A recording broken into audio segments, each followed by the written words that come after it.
All right, so this is going to be another movie review. This one's called Moonshine Mountain, 1964. I love this flick. I'm giving it 5 out of 5 stars. If you like this stuff will kill you, 2000 Maniacs, you're going to love this. It's got the same actors.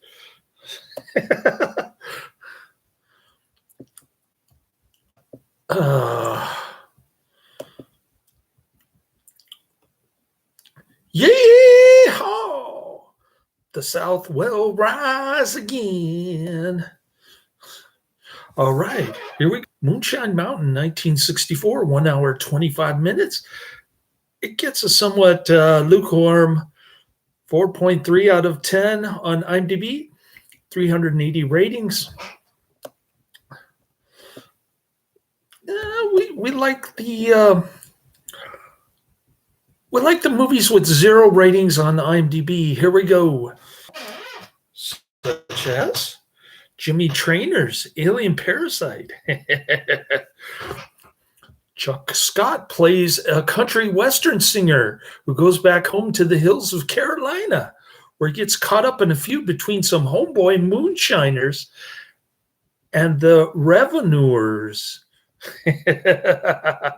Yeah, Sam doesn't like that big still in them dar hills. All right, more like this. Scum of the Earth, another great flick. The Gruesome Twosome. Oh, that was all right. Color Me Blood Red was all right. 2000 Maniacs. Another great Herschell Gordon Lewis flick. We love 2000 Maniacs on this channel. Yeah! The South will rise again. A paperback novelization was published at the time of the film's release. It's long out of print and considered quite rare. Ooh, I'd love to get the paperback version of Moonshine Mountain. The print ad says in light and bright color. Edited in Dawn to Dusk Drive-In Trashorama Show, Volume 10. Soundtracks. Love That White Lightning. Lyrics and music by Herschell Gordon Lewis, performed by Herschell Gordon Lewis and the Catalinas. All right.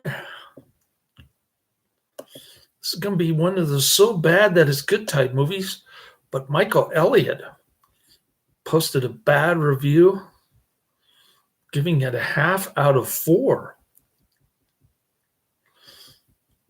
Dated August 8th, 2015.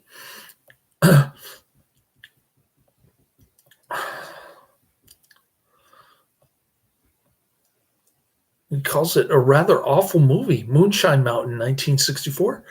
Country music superstar Doug Martin, played by Chuck Scott, returns to his backwoods town where he gets back into good favor with the local rednecks, but soon a greedy and dirty sheriff tries to push his weight on them.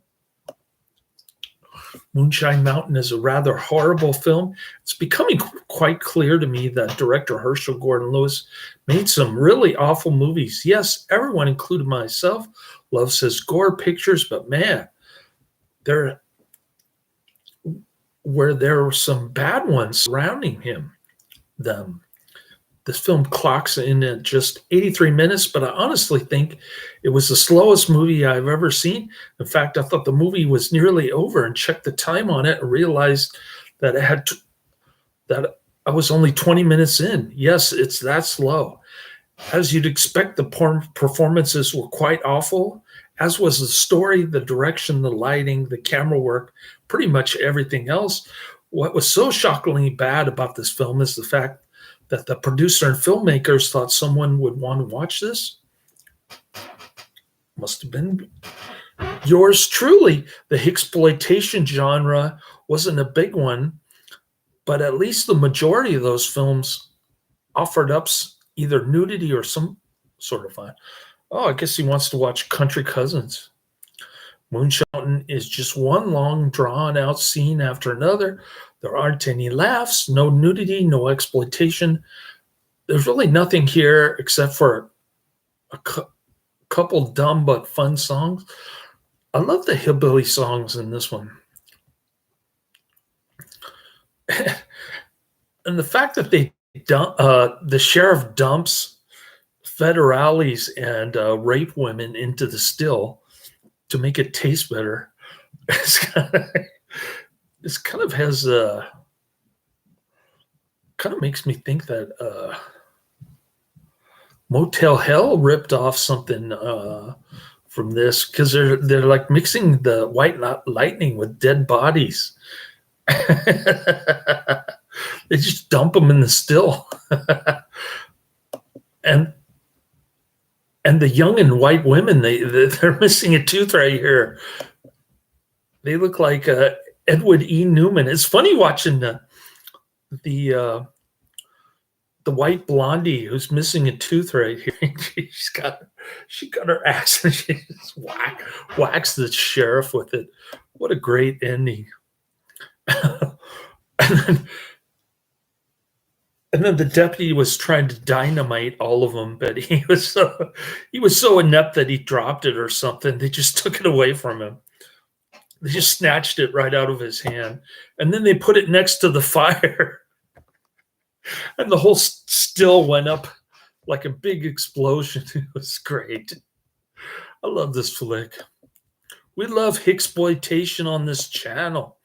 All right, what do I have coming down the pike? I think I spoke enough about Moonshine Mountain. I thought it was rather slow and tedious, but it really picked up towards the end. So to say the whole movie was tedious is a bit of is not quite true. I have to admit that some of the dialogue was so inane that I had to go back. That's part of the fun of watching these. We like inane dialogue on this channel. People just don't get it. People just don't enjoy those so bad that they're good type movies. Okay. So what do I have coming down the pike? I've got Kiorna, 1976, Rage of Honor, 1987, and How to Make a Doll, 1968. So those are the next three coming down the pike. I hope you enjoyed my review, and I'll try to get through Kiorna. Laters.